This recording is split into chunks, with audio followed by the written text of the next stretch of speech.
Hey guys, welcome to another Cigar Chat brought to you live on CigarFederation.com, broadcast around the world in the Armed Forces Radio Network. Thank you for tuning in wherever you are out there in the world today, keeping us safe and doing much more important things than we really are, sitting around talking about cigars, but we appreciate everything you guys are out there doing for us. Robbie Raz here with you as always from Cigar Federation. We've got Logan on assignment in an undisclosed location in a totally different part of the world. And is the power out over there? No, I'm just doing my Darth Vader face. Like, you know how I do that. Like in that little pod thing where they take his helmet off? Yeah, yeah, it's like, oh, he's really ugly. Like, that's what I thought when they took off his helmet. I was like, man, this guy looks messed up. Yeah, what is going on with his head? I don't know, man. But yeah, I'm over here. Power's not out, but I figured I'd do Darth, and I had a mosquito molesting my neck for the last couple hours when I was sleeping, so I have a huge welt on it. Probably will get malaria, but luckily I'm taking medication. But other than that, I'm all right, man. Just living the dream. You got your malaria shots before you went? Actually, it's not shots; it's pills. Oh, is it? Yeah, it's pills. But I don't know how good. I mean, if you get malaria, I don't know how bad it is, but yeah, I take the pills. The one you got to look out for, it's just random thing nobody cares about, is Japanese encephalitis. I mean, that is no joke. Out of 3 people that get it, and it's very rare, but you can get it, and there's no cure, there's no vaccine, there's no nothing. 1 person will die, 1 will have permanent brain damage, and 1 will live. Like, for real, like, no joke. Wow. It's like it's scary. So when I see mosquitoes, I'm like, oh, Bruce Lee on that crap, trying to get away because they're scary. That's a heavy start to the show, man. I know, man. It's crazy. And that's what I do, man. The jungle that I work in. That is, I mean, that is aggressive.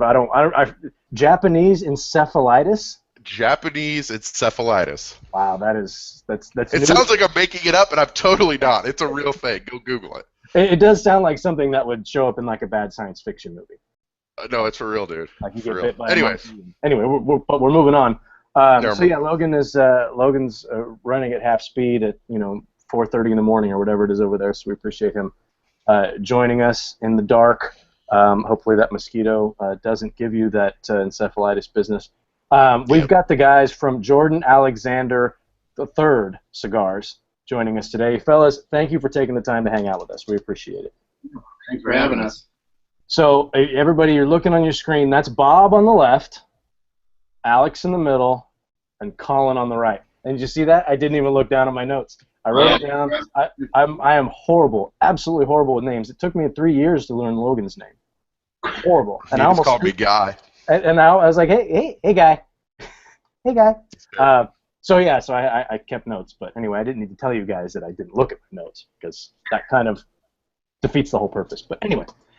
So, fellas, thanks for taking time to hang out with us. Really do appreciate it. We're all hanging out. I know Logan can't smoke because you're in the hotel room, but I'm checking out the new Corojo. This is brand spanking new. I mean, just released within the last week, right? Couple weeks. Yeah. So tell us a little bit about the company. Tell us a little bit about this blend, and then we'll jump into some audience questions. Yeah, so we've been around for just about 1.5 years now. We launched back in 2013. We put out an original line then. It was also a Corojo. Then just about a year ago or so, we actually discontinued that blend and started working on this new blend. We switched factories. We did a rebranding. We now have the new logo with the Alexander family crest on it. We switched over to that and just launched this on Monday. So we're relatively new. But we have, about 1.5 years in the industry and made all the wrong mistakes the first time, and we're looking to move forward now. We've heard about all those mistakes. A lot of people have told us about this. You know what, Logan? We need to go back and watch all of our old shows and figure out what all those mistakes were, and then write a book. Boxes. And we'll sell the book, and then everybody can avoid those mistakes. And like manana. I guess that's one of the big ones too. With the boxes and the rings. Anyway, you guys know all that whole story. So that original release, that one is gone. That's off the market. We're not going to see that one anymore. So this is the one that we're going to be working with here, the Corojo. It's made by Casada. So we'll get into that a little bit more. So what kind of prompted the the rebranding and the the reblending of the cigar? We knew our product was good, but we wanted to make a better product. We didn't have accessibility to the factory as much as our first product, so we went back to the drawing board and, like we said, we learned from all of our mistakes. We started working with the quesadas on the blend about a year ago, and we got to where we are right now.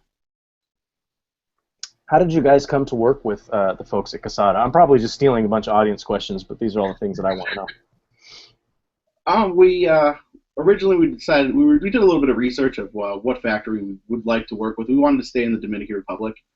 We did a lot of research. They're kind of I don't want to say younger company, but they're besides Manuel, I mean everybody else in the company is a little bit younger. So we decided to reach out to them and see if they would be willing to work with us. And they were fortunate. We were fortunate enough they welcomed us and they treat us like family.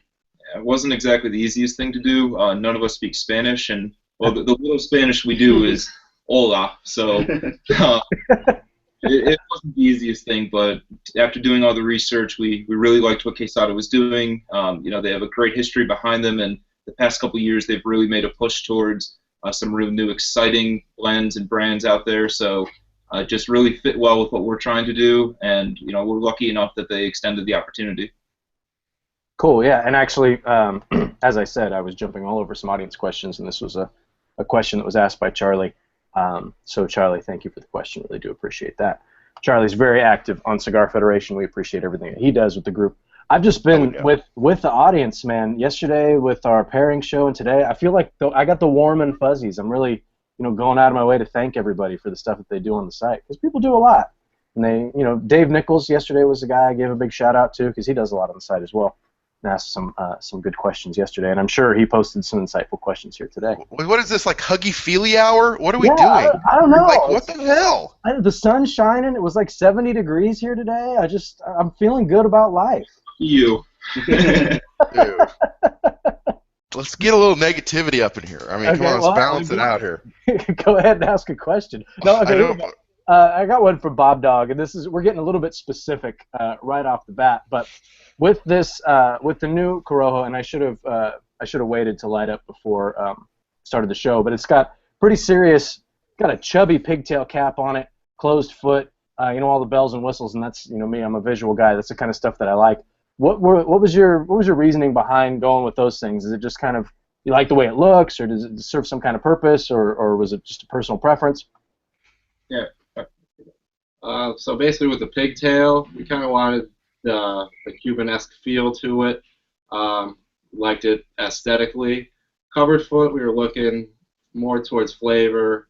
You're going to get that Corojo wrapper those first couple of puffs, and it's going to follow about midway through, and it also looks pretty good in the humidor. It does have a good look, and I do like the family crest on here. Now, it looks like in the top left there's the harp, and that's Irish, right? That seems Irish. It reminds me of Guinness. That's their logo.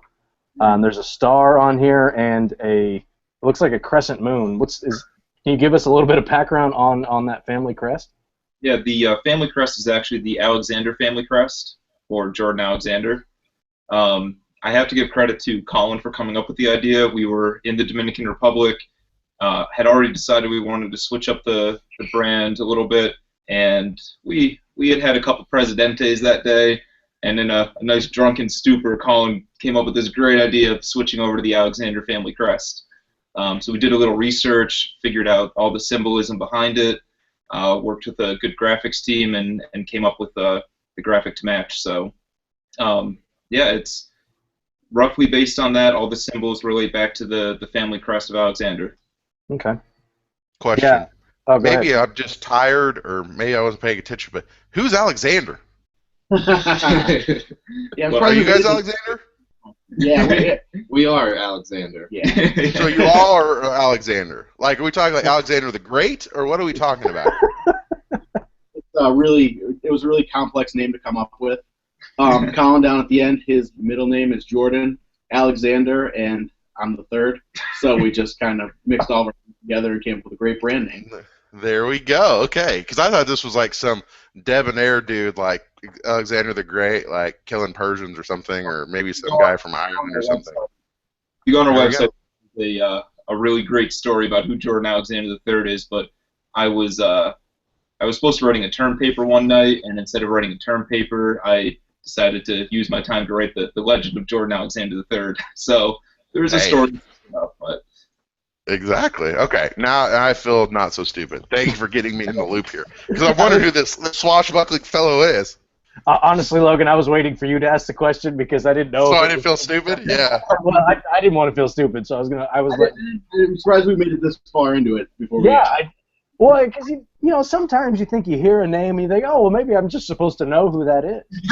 Yeah. Exactly. I didn't want to be that guy, and Logan is he's not afraid to be that guy. He'll jump right in. I'll be that guy. I'll ask. I don't care. Yeah, no. So it was okay. So Jordan Alexander III is a completely fictitious person. Yes. Correct. And so his family crest is completely fabricated as well. No, that's actually the Alexander family crest for the Alexander. And that's okay. And that's Alex. Yes. Okay. Yeah.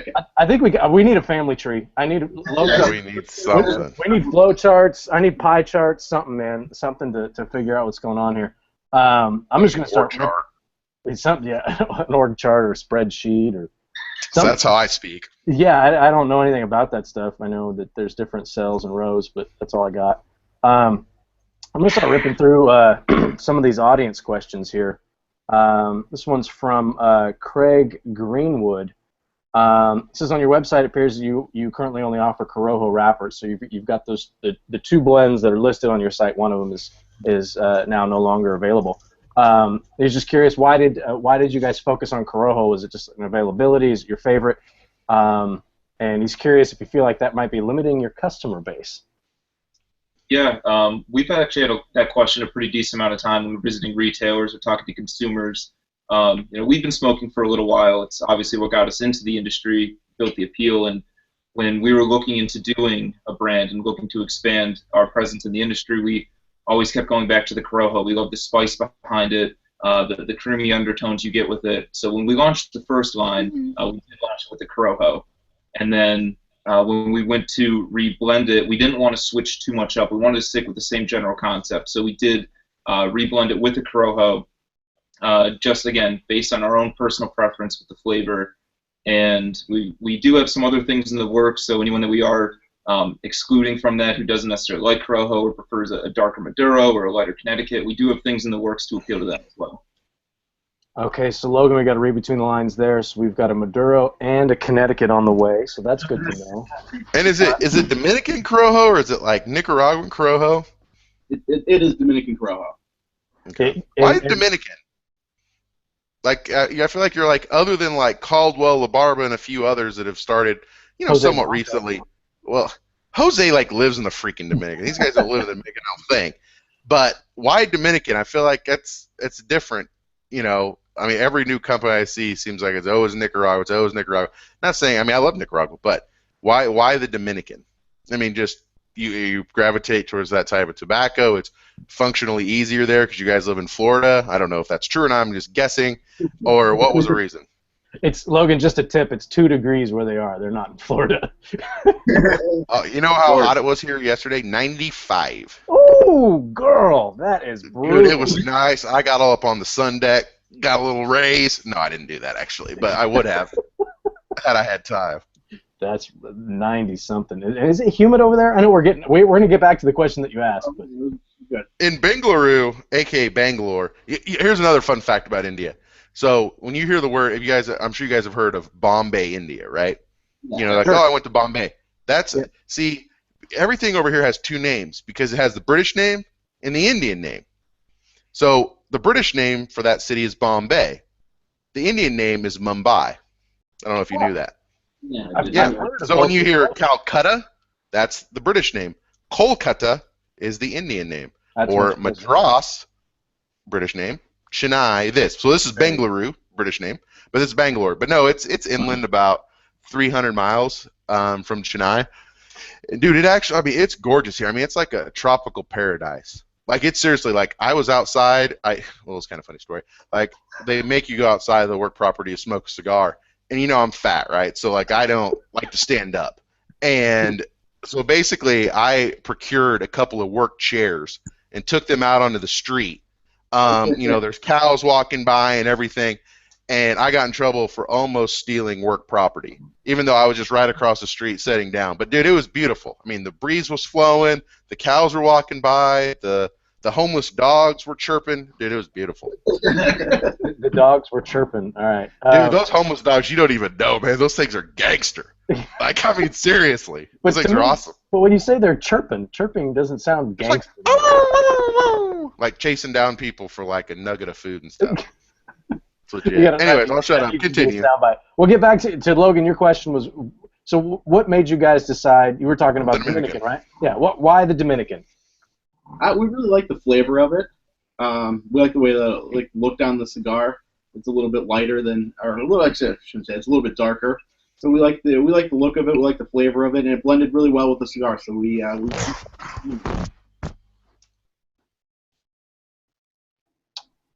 Okay, I thought Logan was going to talk there, but he didn't.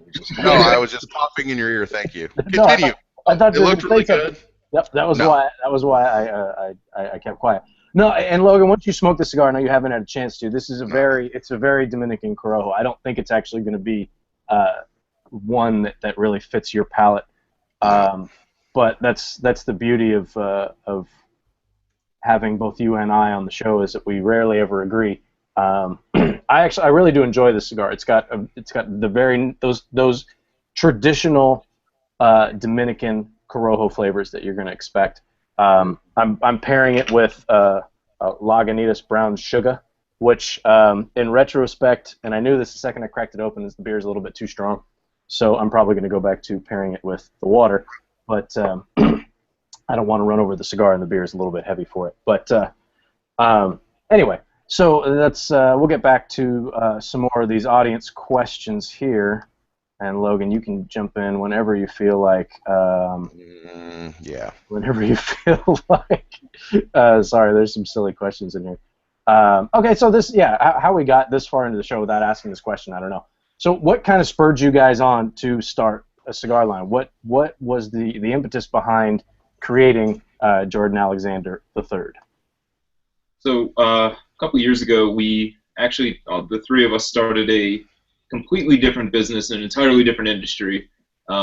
We started it, however, during a recession, and things didn't necessarily work the way we were planning on them working. So one thing we noticed about it, though, is every single time we had a business meeting or met up for anything at all, we were meeting up at a local cigar lounge. The conversation normally took to cigars more so than it took to business. One of the reasons why it might not have been as successful as it should have been. But we found a passion in cigars, and we looked into possibly opening up a shop, as a lot of guys who open up brands do. And the area we're in is, there's so many great shops in the area. They all have their own special little niche of the market they fill, and we didn't want to step on any toes, and we didn't really see that as the best business opportunity. So we looked into doing a brand, kind of dove in head first, and started running with it. So it was really just built from the passion that we found. Question. Yeah. So you started your first business during a recession, had a rough go at it, but then you get into cigars, which are very not necessarily recession-proof business. I mean, obviously disposable income with the FDA. I mean, what do you think is going to be different about this pass when you guys going with starting a cigar company versus your previous venture? I think we really just enjoy doing it a lot more. It's not our full-time project. Oh, okay. Got it. But hopefully it takes us to a point where it is a full-time gig for all of us, and we get to really enjoy doing what we like. Got it. Okay. So I didn't realize it was not your full-time. What is up with the trend? There's so many people that do cigar-related stuff that's not their full-time job. It's crazy. I don't know. Anyway, that's more of a random thought in Logan's head that I probably shouldn't have vocalized because I just fell on deaf ears, but that's fine. No, that's a valid question, though. I mean, this is one of those. It's a unique business where you can have guys who get into this business and it's not their full-time gig. I mean, we've had several guys on the show, like Fratello, for example, when he started out. I think it's his full-time gig now, but he was still working for NASA. NASA no longer exists. Oh well, yeah, they do. Aren't they going to Mars? No, they don't. They absolutely cut like 95% of NASA. So are you telling me Right? they're not going to Mars?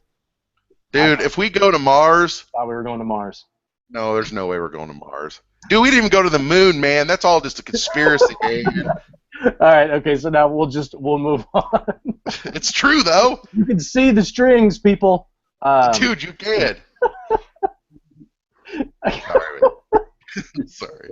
Wow, that's distracting. That is. Okay, so I kind of want to go down the line because we asked this question, but I want to delve a little bit deeper, and I'm going to start with Bob. What's your own personal cigar history?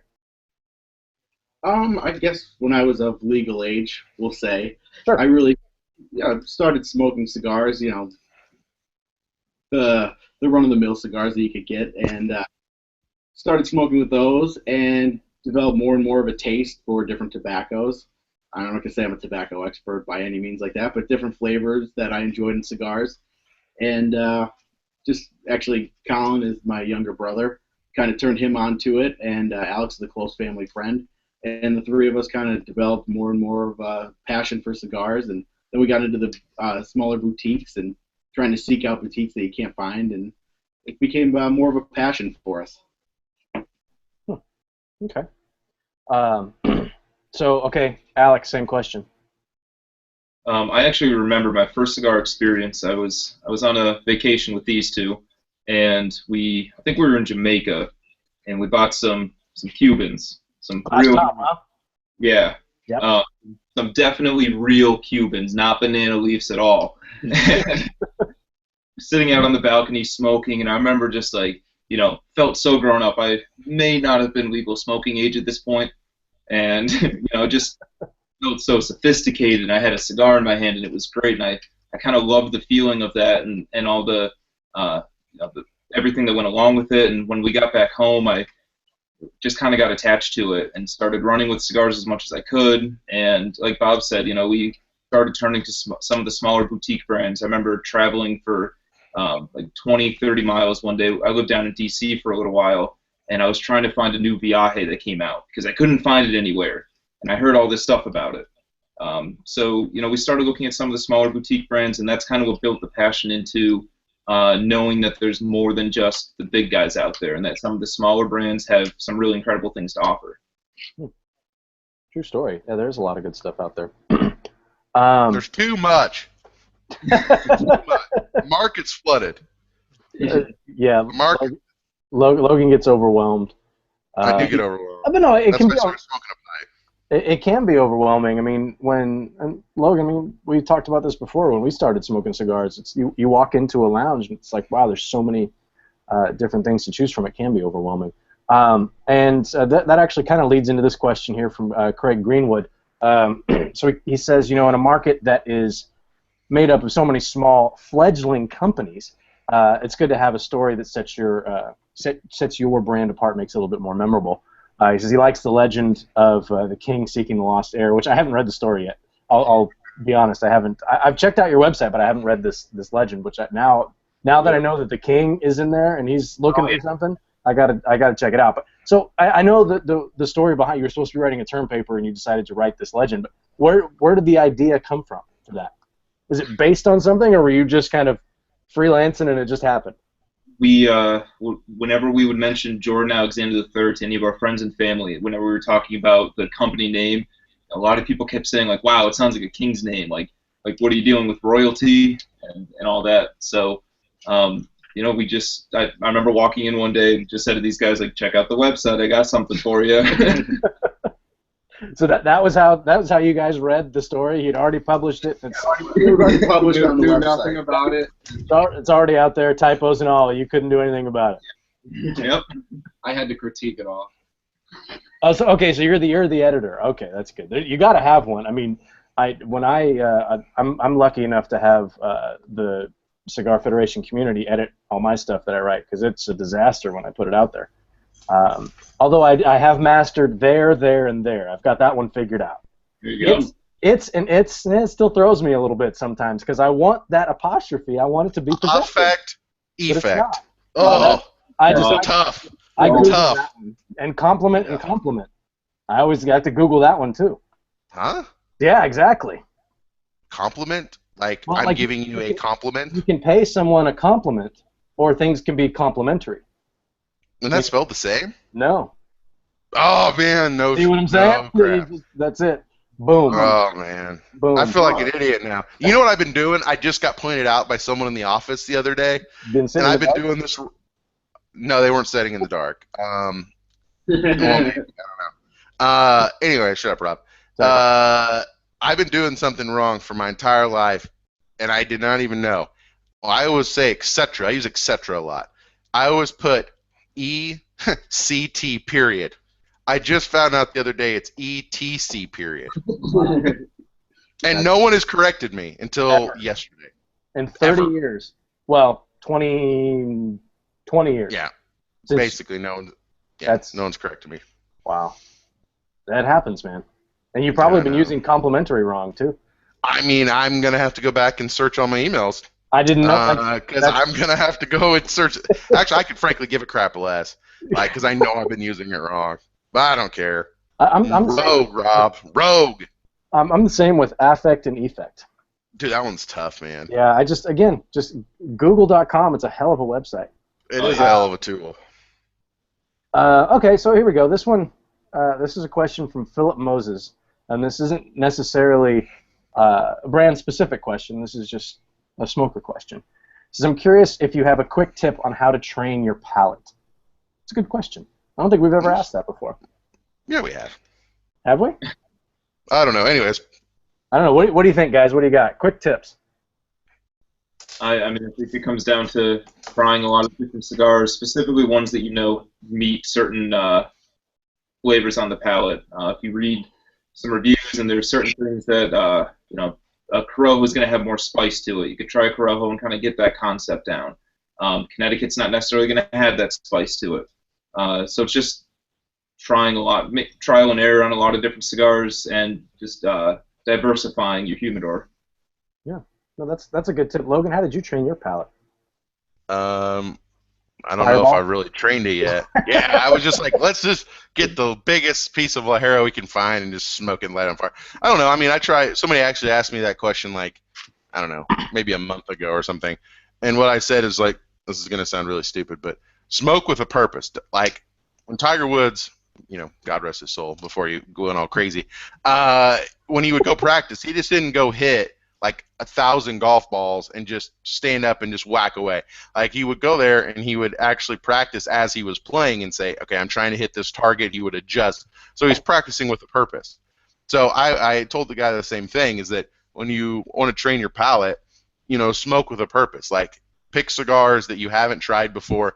You know, go out and try a Nicaraguan Puro. Try something from my father, you know, that's made at my father. Then go try something made with Aganorsa and tobacco at Casa Fernandez and try to see the difference, right? And kind of start understanding those differences and then move to a different country, different region. And I was like, that's kind of a way to train your palate so you can understand what the difference is. I don't know. Well, that's the first time I've ever heard you talk about golf. I know. I absolutely hate golf. I'm horrible at it. It's stunned. I was a little bit stunned. I was kind of, and then you said God rest his soul. I mean, God rest his career. Well, I mean, his soul was his career. Yeah. You know, I actually watched a 30 for 30 on that whole implosion. Dude, that thing was epic. Oh, I haven't seen that one. Oh, dude, it's like a 30 for 30 short. So awesome. I love those 30 for 30s. I just watched the one on Maurice Claret and up in Ohio State. Was that the one with all the tattoos? They were part of that. He wasn't part of that. I think that was after him. Okay. But yeah, same school. Anyway, way off topic. Anyway. Yeah, I mean, it's training your palate is something. It's kind of an ongoing thing. I mean, I'm still training my palate. My palate's pretty horrible. I know what I like. I can't necessarily tell you where it came from, but and sometimes I can, sometimes I can't. But I think the way that I did it when I got started was I would find a particular cigar that for whatever reason I wanted to smoke it because people were talking about it online or I liked the band or whatever, and I would buy that cigar and I would read a couple of reviews on it.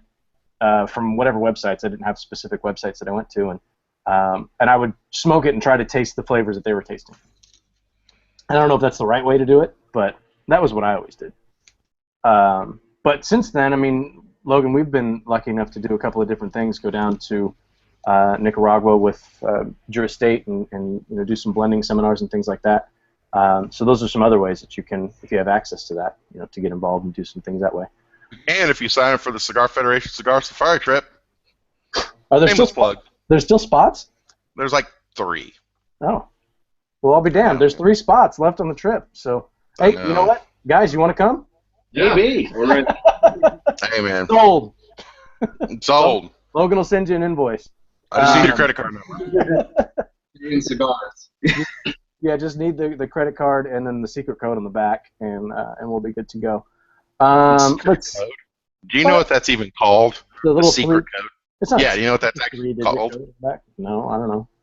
It's a CID code. Yeah, the CVC or whatever. CID. The what? The CID, right?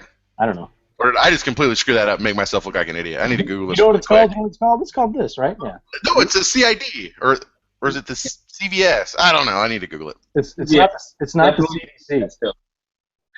CVS is a pharmacy, isn't it? Yeah. Oh, and CSV is a type of a spreadsheet that Rob would have no idea what that I got is. nothing. I got nothing. And then there's an SUV, but that's got nothing to do with any of this. Yeah. So, okay, about- we're going to get back to some of these questions and ask things that are pertinent. No. This is an absolute train wreck, but it's kind of fun. No, it's fun. We're having a good time. Yeah, I mean, you got to do it. So we've got a question from Sean P. He says, what cigars other than your own do you guys like to smoke? I mean, you mentioned Viaje. I mean, is there anything else that, I mean, obviously when you guys are working on your blends or, working on future projects, you're going to be smoking all that stuff. You're going to be smoking test blends day after day, blah, blah, blah. But if, it's a Tuesday afternoon and you've got a couple hours to kill and you reach into your humidor, I mean, what's floating around in there? Yeah, we usually try to go for whatever's new in the shop or something we've never had before. I don't have like one go-to cigar. It's just usually something new, something different, something I haven't yet had a chance to try. I'm basically the same way.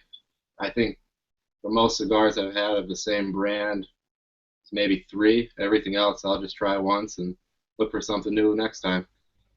Oh, you guys, that sounds like me. I'll find something that I like, and I'll pick up a box or I'll pick up a 5-pack, and then I smoke one of them, and then oh yeah, that's great, and then I move on to whatever's next. I mean, ultimately we're kind of lucky to be smoking cigars at this time because, like we mentioned earlier, there's so much stuff on the market. Logan will say it is a bit saturated, and I would tend to agree to an extent, but that makes it fun because there's a lot of different things to try. Let's see. That was a question from Sean. Let's see what else we got here. Okay, we got another one here from Wayne. He says, was the blend for JA3 picked out by you guys, or was it solely up to the Casada judgment in the family? Or how involved were you guys in the blending? Yeah, and did you guys get to work with Terrence? We had him on last week. He's a great guy. Freaking awesome. I love that guy. He is awesome. We've worked with him. He's a great guy. The whole family down there is fantastic. So you guys got to, yeah.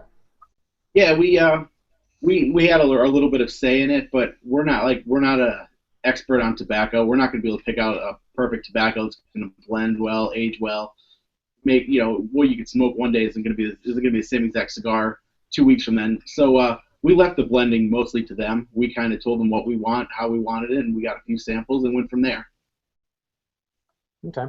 So from that process, I mean, we've heard people talk about it a lot. For you guys, what was the funnest part, and then maybe the most difficult part?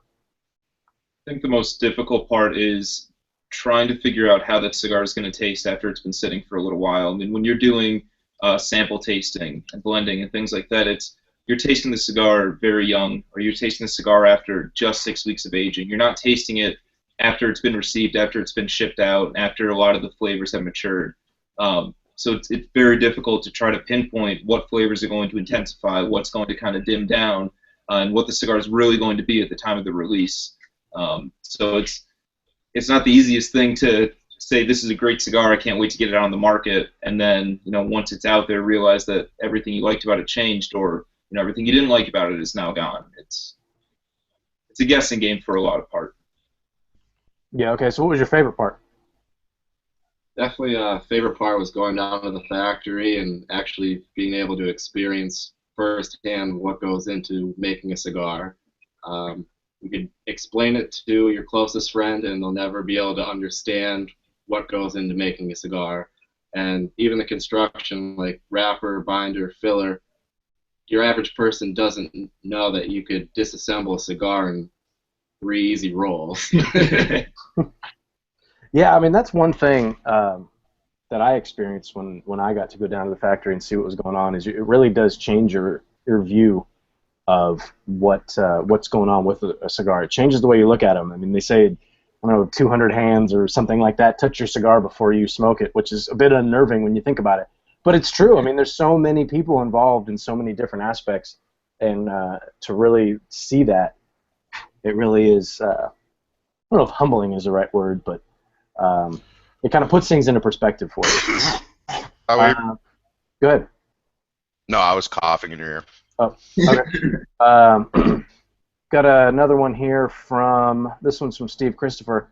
He says, I see that the competition in the boutique market is really strong. There's so many new brands, so many small companies. What is the competition like for the tobaccos that you use in your blends? And maybe I'll rephrase this question a little bit.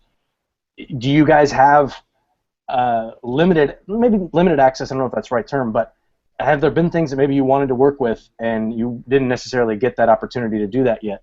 You know, because you're at a certain point in line to get your hands on tobacco. I don't think we really had an issue with that. I mean, one of the biggest things was this is going to be our flagship line that we're launching. We want it to be, we want this to be a cigar that's going to be around forever.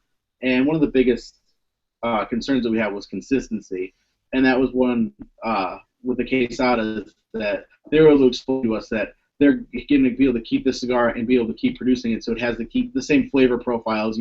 Year after year, every production that we put in is going to be the same flavor profiles. Obviously, the way tobacco grows, you can't guarantee that, but we're going to be able to make the cigar and keep the same flavor for as long as we want to use it. Okay, and that actually kind of leads into another question that we've got here. This is another one from Wayne. Wayne asked a lot of questions. Or maybe they just all popped up in the same order. I don't know. So is the Jordan Alexander III line kind of a one-shot deal with Quesada, and you guys are going to be working with different factories? Maybe doing something out of Nicaragua, or are you guys going to be working with Quesada long term? We do have some things in the works with particularly still in the Dominican Republic. We love working with the Quesadas, and we're happy to produce out of there as much as we can. Bob actually had the opportunity to travel to Nicaragua with Gary Griffith of House Emilio and do some blending down there at Noel Rojas' factory. Yeah. So we're always looking for the next opportunity, but for right now, particularly with this line, we're definitely Quesada factory with that. But we'll see what the future holds. That's cool. Yeah. No, Noel is. We've spoken with Noel a few different times. I don't think we've ever actually had him on the show. But we've hung out with him a couple of times at the past two most recent IPCPRs. He's doing some really good things. He's one of those names that when you smoke a cigar and it's it's a newer cigar, it's a smaller company, you're not exactly sure who makes it. You tend to find out that it comes out of his factory. He's got some really good stuff that he's working with. So if you guys are able to work with him, that's great. Okay, I have my point back. I had a point that I wanted to bring up when you guys were talking, and we talk a lot about vertical integration, things of that nature on the show. It comes up. Some companies have that, some companies don't. That's got to be one of the positives of not being vertically integrated, where you don't own your factory, you don't own the tobacco. You can kind of go out and work with a bunch of different people and really diversify your portfolio, and it sounds like that's something that you guys are going to be working on. Yeah, definitely. Eventually, we do eventually put a cigar out of Nicaragua. Mm-hmm. For now, we're very happy working with the Quesadas. We actually have a trip planned down in about a month now, so we're gonna start working on something new. And yeah, we're really happy, and we're content where we are now, but we're definitely gonna expand. Sure. Okay. So this leads into another question here when you talk about expansion. It's another one from Craig Greenwood. It says your distribution is currently predominantly in the New England area. What plans do you guys have to expand the reach of your brand? So currently, we're basically doing all of our marketing between the three of us. So right now we're in the eastern part, New England, Virginia area, basically all driving distance. But we're hoping that IPCPR we could open up some more outlets towards the west, south. But until now, we're probably going to be predominantly in the northeast. Okay. So you're kind of sticking with the model of you don't want to get ahead of your production, kind of stay on track with where you are production wise, and grow that way more organically, I guess. Yeah, one of the things with being a smaller company is getting face-to-face time with shop owners is really beneficial. We're not a huge brand that we just put on the shelf and it sells itself. So making those face-to-face contacts with the brand owners, with some of the smokers in the shop, is a lot easier to do when we're somewhat local, somewhat within a couple-hour driving distance, where we could do a night over somewhere and hit a lot of our shops. Okay. So we got another one here, kind of along the same lines, from Mark Van Sledwright. Mark, I got your name right this time. Always want to call him like Van Helsing or Van Wilder or Vander Business or whatever. But I got it right this time. He says he's not really familiar with your brand, and he hasn't really seen too much info out online. And we've had a few guys that once we posted up the press release for the new Corojo release and announced that you guys are coming on the show, they weren't very familiar with you guys. Says, what are your plans to really get involved, or do you have any plans to get more involved online, social media wise? I mean, obviously, if you're doing a show like this, it's got to be something that you guys are interested in. Definitely, we try to utilize our Twitter, Facebook, and Instagram as much as we can. But one of the biggest helps of getting our name out is the independent bloggers, and any review we can get out, we try and send as many samples out to just get our name out so people could learn about our cigar, our company, and our product. Okay. Yeah. So again, just keeping it kind of grassroots. As we go through. I mean, and really in the position that you guys are in, that's really all that you want to do. I mean, you don't want to overextend. I mean, I don't know how many cigars that you guys produced of this blend, or how many you've got available to get out to your shops. But I mean, the last thing that you want to do, especially being a new company, is overextend and not be able to meet your commitments to anybody. So to reach too far too fast is just a detriment. So right. Why put yourself in that position? So you guys touched on this a little bit earlier, that your cigar background is a lot like mine. It's a lot like everybody who's watching the show and is listening on the podcast. You started smoking cigars. You found stuff that you like. You get caught up in the limited editions, and I got to find this new Viaje, or I got to get the new Tatuaje Monster, or whatever it is. I need the dress box, that kind of thing. I mean, I'm a collector, and I have been since I opened my first pack of 1987 Topps baseball cards. So the question here from Jason Myers, what are some of the cigars that inspired you guys on your journey? We tried to pull this out of you a little bit. You wouldn't name any specific cigars, but now we're really pinning you guys down now. Yeah, right? Yeah. Got to do it. I can't name just one specific cigar brand. I don't know if these two guys have anything in mind, but one of the things that really inspired me in the industry is I remember right when I moved down to D.C., I went to a cigar event, and Stevie Cedron from Epicurean was there, along with Akio Capace from Regis, and I was younger at the time, just really getting into the smaller brand cigars, and I sat and talked with them for probably a good 4 or 5 hours, and they told me a lot of stuff about tobacco that I never heard before. They were naming types of tobacco that I never knew about, talking about different types of cigars. It was the first time in my life I ever heard the term Lancero, and that really kind of jump-started me on getting to learn about some of the other brands, and I've kept in contact with them a little bit throughout the process, and I think it's individuals like that and smaller brands like that that have really kind of taken us and given us inspiration.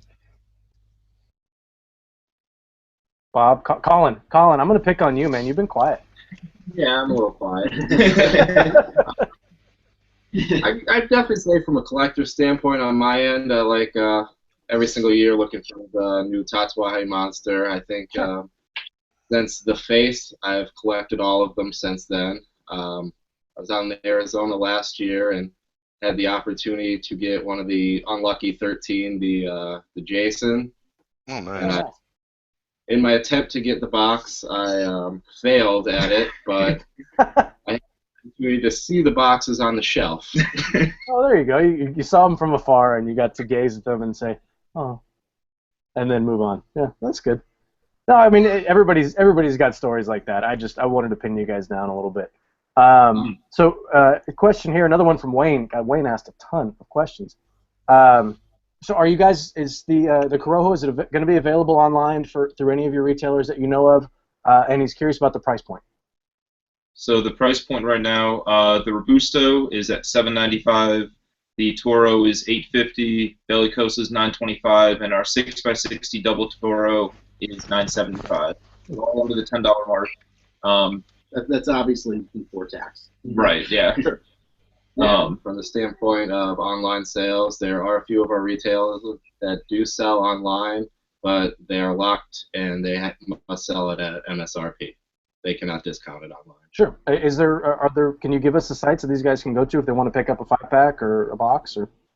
Yeah, one of our sites, Tomacao Cigars. I don't even know how to spell that, actually. TO'Mako,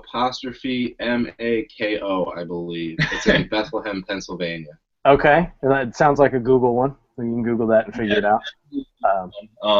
They do that, and on our website we have a full list of retailers. Oh, there you and go. I've heard from some of our friends across the country who've called up a couple shops, and they'll do sales that way. Some who don't have an online presence will run sales that way as well. Cool. So just go check out... And the website is Jordan Alexander Cigars, right? There's the 3 is Jordan, III.com. Oh, okay, 3 I's. Okay, so it is in there. Okay, so that's Wayne. I hope that answers your question there. That's where you can find them. And the price point, I mean, it's a good price point. You got it. That sweet spot right under $10 is where, I mean, at least for me, is where I would want to be. I know it's difficult to get cigars made and have all the bells and whistles and then be able to make any money on your end after all that, but that's a nice price point to be at. And I imagine that was a conscious decision to stay in that particular area. I would assume, yeah. That's one of the big things from the old brand or the old blend as well. Is we lowered our price point pretty drastically on this one. So how were you able to do that? It was working with a factory that could supply us with better quality, but they do more production, so lower cost as well. We switched our band designer, went to a simpler box that was also cheaper, just cutting corners where we didn't necessarily need to be spending extra money. Okay. Yeah, I mean that always intrigues me if somebody comes out with their initial line and it's a higher price point, $10-12, and then their next release is in that $8 to $10 range. To me, it seems like, okay, well, we kind of learned our lesson, and we're going to try to be in this particular range. But when it's your first go, sometimes you just shoot for the moon. Yeah, we did. Yeah, you get to. Yeah, I mean, but that's I don't think that's a mistake. I think that's logical thinking. You're making your product. You want it to look the best. You want it to taste the best, and to get that, it gets expensive. This is an interesting question from Matthew Ty, and I'm going to read it exactly how he wrote it. It says, do you guys have any trouble with vendors taking you seriously because you're all so young? So I'm not trying to be a jerk. I just I want to know, and it's a serious question. No, we get that question quite often, and usually we're really well receptive in that we'll go to a shop and speak with the store owner. Sometimes they look at you, these 3 young kids, they're going to come in here and just sell me a cigar. But most times people like to see young people starting out in the industry. Somebody might be a new face of the industry eventually. So usually we have a great reception. Okay. How old are you? All right. Alex Colin's 24 and I'm 27. So Alex is how old? 21. Good God. Dude, you could barely drink, man. Oh. Let me pour myself another glass of Logan, I think this interview is done, man. I don't know. These little whippersnappers, I don't know. Whippersnappers, I'm pretty young, sort of. But, hey. I feel younger than I really am, but now I feel really old. Yeah, dude, you're old. You got wrinkly ball sack. Dude, I'm sorry. I'm so hungry right now. I'm about to implode. When I said 1987 tops, I mean, Alex, were you born in 1987? What's the math there? I guess you were. No, you weren't. No, that was pretty close. You were born in what, 93, right? 93. Yep. I'll be damned. I will be damned. That is all right. Well, I'm completely disheartened now. Let's Let's move on. I'm just gonna take another sip of my beer. Logan, are you gonna get something to eat? You got breakfast on the way? No, I'm gonna go and get some here. I'm trying not to get angry. I'm sorry for being silent, but if I don't eat, like I get really angry. But usually it's quiet first, so I've been very quiet. But I think I'm about to move into the angry phase. It's grumpy pants Dude, it's so grumpy pants. when my wife and I get into an argument, and it's most of the time it's about something stupid, and about 5 minutes maybe into the argument, that's what she'll ask me. It's like, when's the last time you ate something? Because I'm like it's like the Snickers commercials, right? Where you turn into like, I don't know what they have one guy, you like turn into like Charles Manson or something when he doesn't eat the Snickers, then he bites into it and he's his normal self again. Yeah. Anyway, Me, man. I get the grumpy pants too. Let's see. We'll go through some more of these questions here. Cuban tobacco, we've kind of talked about all that in the past. Let's see. Well, the coat of arms we've talked about. Okay, so another one from Matthew Ty. Obviously, in an industry like this, it's an ADD industry. It's like, it's a very what have you done for me lately type situation. This cigar just came out that we're smoking. It came out about a week ago. But Matthew Ty already wants to know what's coming out next. What can we expect to see from you guys as IPCPR comes around? And you got to give us all the details. I don't care if you can't talk about it or not. Visit our booth at IPCPR. So, well, okay. How about this? With IPCPR, there seems to be two kinds of schools of thought. Either you wait until the show and you release all your new stuff there, or you start teasing it out in January and leaking that information out, and everybody gets kind of hot and bothered for it as the show gets closer. And a lot of people are even releasing things before the show. What it seems to be, I mean, have you guys put a lot of thought into that, and what's your kind of strategy there? As of right now, we're basically kind of keeping it hush-hush until then, just for the fact that we're young. We don't really have much of a presence online yet, so we don't really going to have a build-up until the show, so I think it's better that we release it then. Yeah, and you guys are actually, like I said, in a bit of a unique situation where you just released your cigar in January or February. So you kind of are doing a little bit of both, in essence. I mean, you've got some build-up leading into the show, and you've got this new release, rebranded, so you can build some of that hype that way. But again, Matthew, to kind of answer your question, if you were paying attention earlier, we can expect to see a Maduro and a Connecticut, and maybe even a Lancero. Now that Alex knows what it is, we might be able to check out on that one. What's that? The question is, Oh, sorry. Go ahead, Logan. I was gonna say Lanceros are important, but you got to know what the Lancero Robusto Turducken is. If you don't know what that Vitola is, you're completely out of the loop. The Turducken. What was that? What's that cigar actually called? That's from Jailbreak. The Jailbreak from Maple Republic. Which is, I mean, I like the guy, but God, I mean, Turducken would have been legit. Oh, call it that. Yeah. No, you're right. Yes. That seems like more of a Viaje type name, though. We'll let that's him true. know. He's also from this hometown area. Yeah. So you guys are familiar. We had Jason on the show. It was back in December, and he was talking about it. And I'm curious. I mean, he doesn't seem like the kind of guy that would do something just for grins, just to do it, or just because the market is gearing towards 7x70s that he's going to do one. It seems like he's the kind of guy that would do something and have a reason for doing it. So it must. I feel like it must be pretty damn good if he's going to do something like that. I don't know. That's just my thought.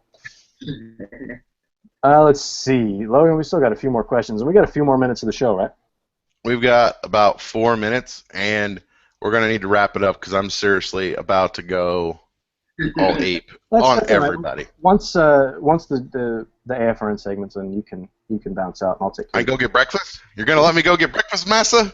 All right, thank you. Wow, I was just saying I could take care of the giveaways. Sorry, that's Angry Monster. Okay, so a question here from David Nichols. Dave, thank you so much for everything that you do with Cigar Federation. Oh my God, go hug it out. I got to give Dave a hug, man. He runs the Smoke of the Month thread thing, and everybody. Yeah, it takes like 1 minute the first day of the month. Yeah, but it was his idea, and he takes care of it. I appreciate that.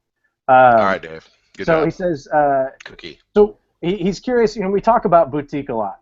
What does the term boutique cigar mean to you? Are you guys a boutique cigar brand, and what does that exactly mean to you?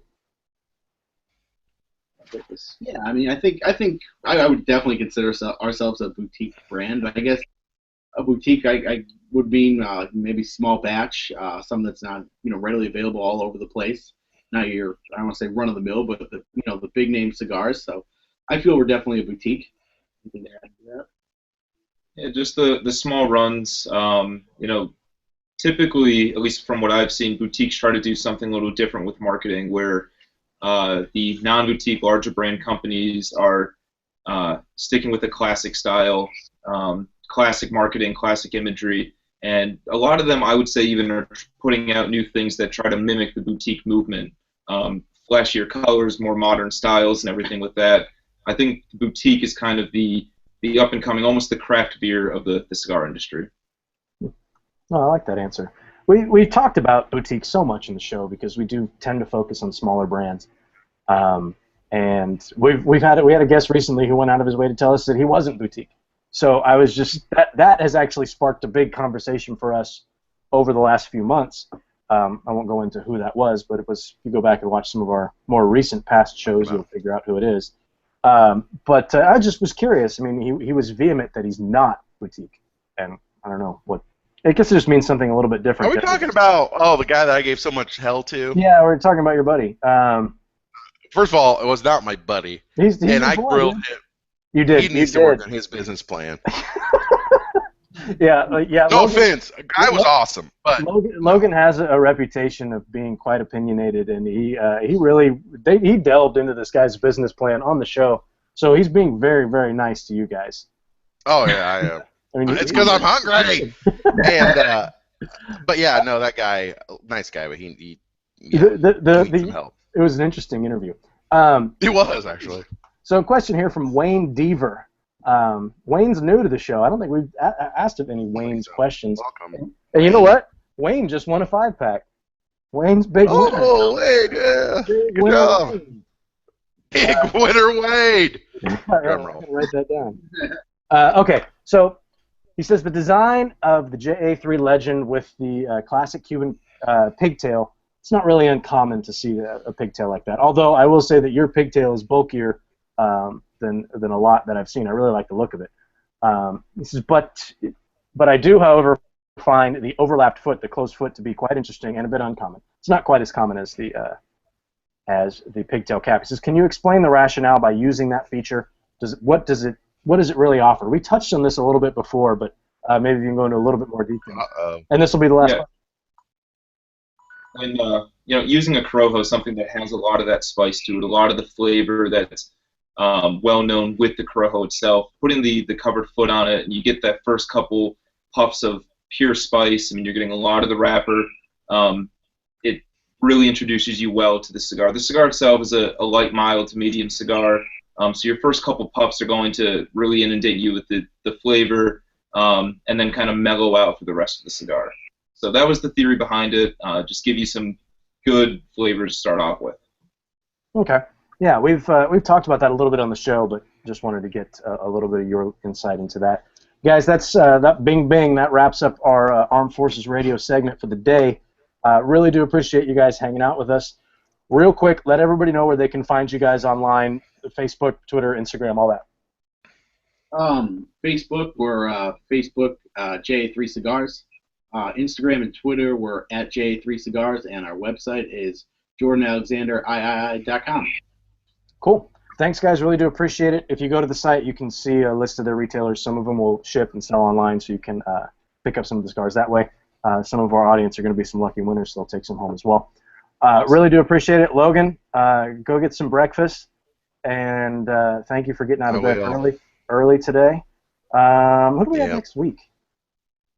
I don't care. Next week's going to be interesting. We've got the Fear the Beard guys, and Oh yeah. they're a cigar brokerage is what they call themselves, and they represent a bunch of different companies, and I believe they're out of the Southwest. Yeah, they're like in Arizona or some hippie place like that. They got hippies in Arizona. I guess they do have hippies in Dude, Arizona. like there's all types of like, man, I'm in the desert, like doing peyote and shit. Like that's just how they do it, man. That's good. I'll have to edit that out. I need to go eat breakfast before I say something. Let's All go. right, guys. Hurry. Everybody, thanks for hanging out with us. Appreciate you guys taking care of us around the globe. Armed Forces Radio Network. Everybody have a great weekend. Stay safe. We'll be here next week with the Fear the Beard guys. Check us out on CigarFederation.com. And we're back. And I'm We're gone. back. And Logan's leaving. Grumpy Pants got to go. He really did just drop it. Bye, Logan. He was out. Yeah. Normally, when he's in India, we'll get to watch him have breakfast. They'll bring breakfast in while he's doing the show. Or, I mean, it's literally like 6:30 in the morning when the show starts for him. So I do appreciate him. Just God knows I wouldn't do the show at 6:30. So. so good on you is really all I can say. So I mean we kind of touched on a lot of these questions. I'm going to roll through here and see if there's any. Here's a good one from Matthew Ty, and actually Matthew's one of our winners too, and I'm going to list out all the winners here in a minute because Matthew asked a lot of good questions. And we'll make this probably our last question of the night. It says, of all the possible characteristics in a blend, I really like this question. What do you consider the most important? Is it flavor, smoothness, balance, strength, combustion? I mean, when you're working and obviously you guys are working closely with the Casada folks. What is your focus when it comes to pulling that blend together? Obviously, all those things are important, but what do you feel like is kind of the tip of the iceberg? I think flavor is probably one of the most important things. I mean, you could have a full flavored cigar. And it's not a full-bodied cigar, you still might be able to attract that full-bodied smoker that's going to really enjoy the flavor. We've had a lot of compliments on the cigar that it's from full-bodied smokers, saying that it'd be a great breakfast or a great evening cigar, something that's not going to, kill your palate all night, that you're not going to have that cigar flavor in your mouth all night. So we've really got a lot of reception from that as being either a breakfast or an evening cigar. And I think flavor is definitely the most important part for us. See, I would say balance. I'm a big balance guy. I like a cigar that's I like a very complex cigar, but something that's not going to shift from nothing at all, and then by the time you're done smoking, you're passed out on the sofa. I want something that's going to stay somewhat consistent while at least providing the change in flavor that's going to remind you that you're smoking. You're not going to set it down and forget about it.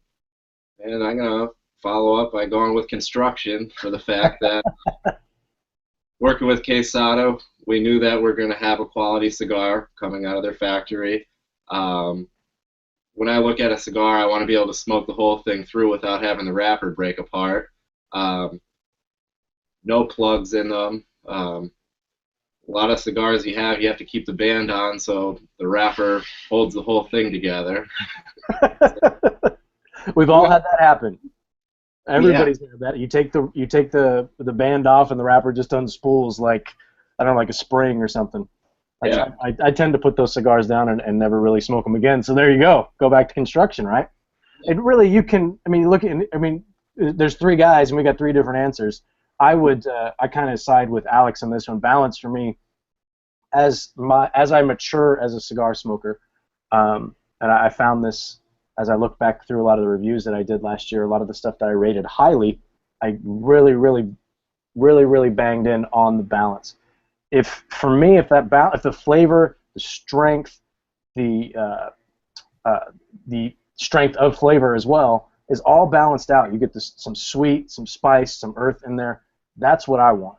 I mean, strength to me, I can take it or leave it. I don't need a strong cigar. If it contributes to the flavor, sure. But I know some guys that need to have that strength. So that's one of the great things about this particular industry, and you can say it about wine, you could say it about craft beers, is there's always, everything taste is always so subjective, but it's got to be the maddening thing on your side is, well, we're creating this product, and you obviously want as many people to buy your product as possible. I mean, you can give us nice flowery answers like, oh, well, we just made this for we want to make sure everybody likes it, whatever, blah, blah, blah. But ultimately, you want to make sure that people buy your product. That's the goal. You want to create a good product, but that you're proud of. But at the same time, you got to make some money too. It's not show friends, it's show business, right? That's right. But that's a good question. I like that question from Matthew. So I'm going to wrap this up here. I'm going to announce. I've got 5 winners, and there's another one that asked 2 good questions, and I forgot who it was, so I'm going to have to. I didn't write down his name, so I'm going to have to go back and watch the show again, and that guy's going to get emailed directly from me to know that he won. So 4 winners. Now your winners, email me, rob@cigarfederation.com. In the subject line, put the JA3 Cigar Chat winner, and I need your name and full mailing address. I'm going to ship these over to Logan. The prizes are at Logan's residence in Texas. He is in India for another 3 weeks, so you're not going to get your prizes for a while. So just be patient. If you email 2 weeks from now and you ask where are my cigars, you're it. You're out. That's it. The cigars are coming to me. You're not going to get them anymore. Okay, so winners in no particular order, and somebody's going to win a box. You're not going to know until it shows up. Wayne, I don't remember your last name from Cigar. I know you're from Cigar.com, from the forums there. So Wayne, and God, I cannot remember your last name. There's Matthew Tay, you're a winner. The other Wayne, was Wayne Deaver, I believe, and this is the first time that I've seen Wayne on the show. He is a winner, and then I wrote another one down here, and I don't know what the hell name this was. It looks like it started. Oh, Michael Allison. That was the other winner. He asked some good questions that I didn't ask specifically for him, but we asked anyway, so he gets credit for those. So, Wayne from Cigar.com. I don't remember your last name, Wayne, so I apologize. Matthew Tay, Wayne Deaver, and Michael Allison. Those are 4 winners, and there's another one that's going to find out when he gets an email from me that says you asked some great questions, you're going to win. So that's 5 of them. If you're listening on the podcast, now I know when the podcast gets put up, so don't email me 10 minutes after the show and say I listened to the podcast, because I know you didn't. In the email, and I'm telling you, people do it all the time.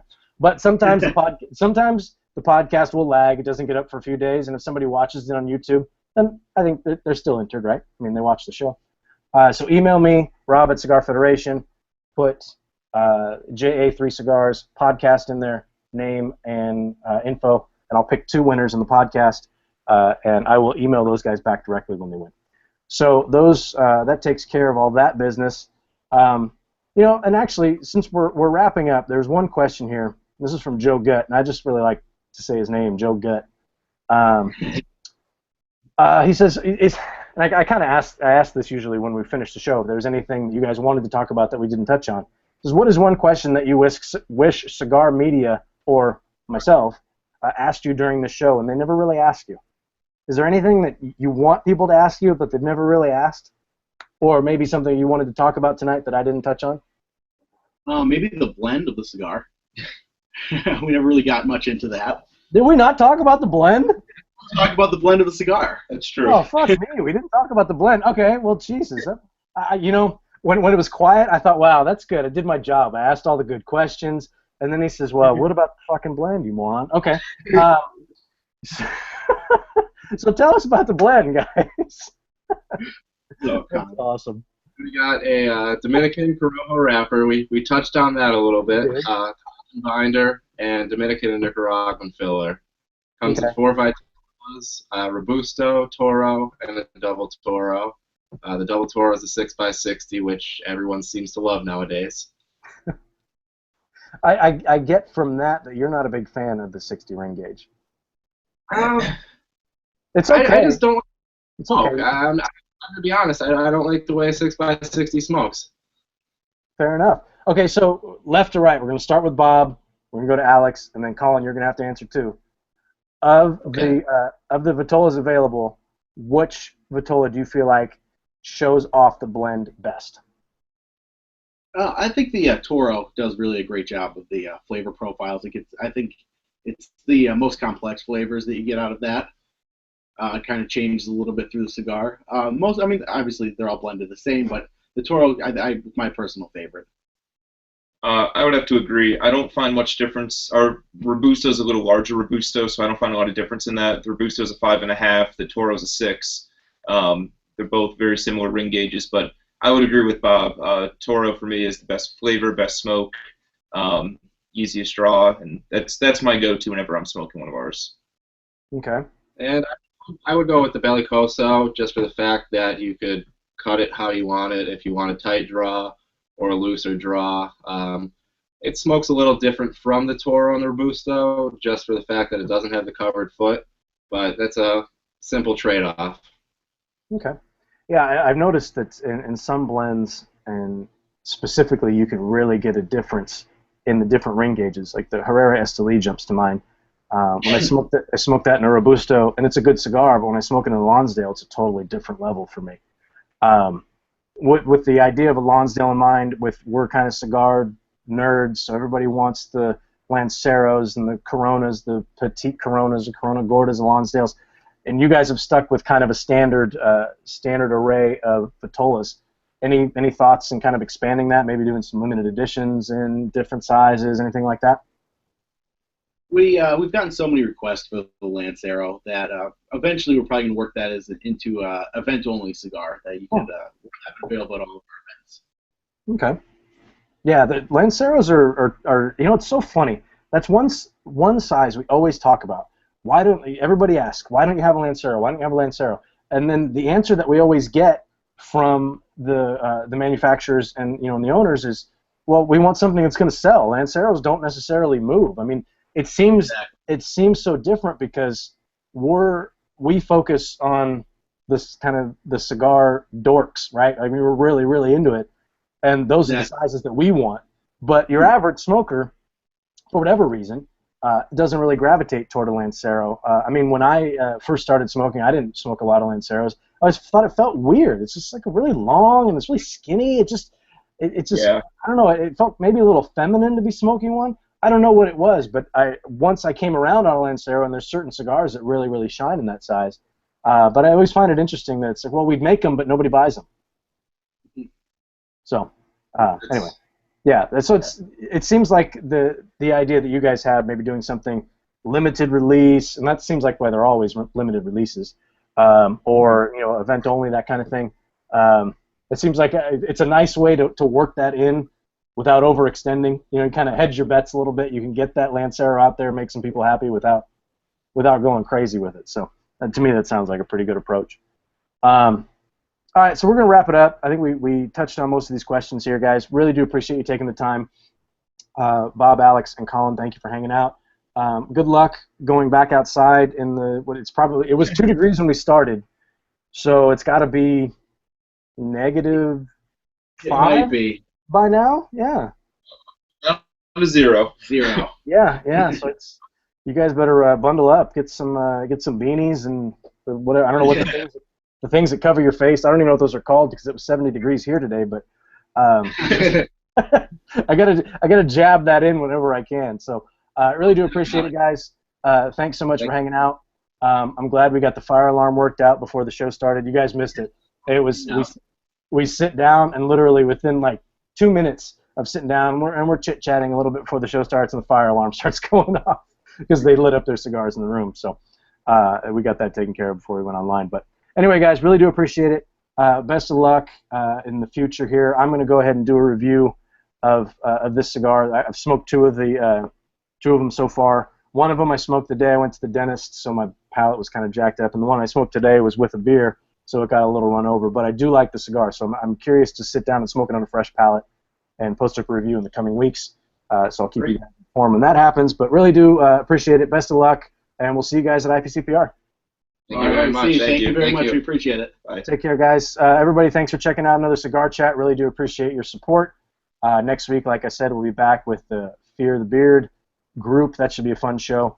We've had reps on before, but just reps that really work with one company. We never really had a broker on before, and they cover people from. I know they represent Maya Selva, that was my personal #1 cigar of the year, was the Flor de Selva Maduro.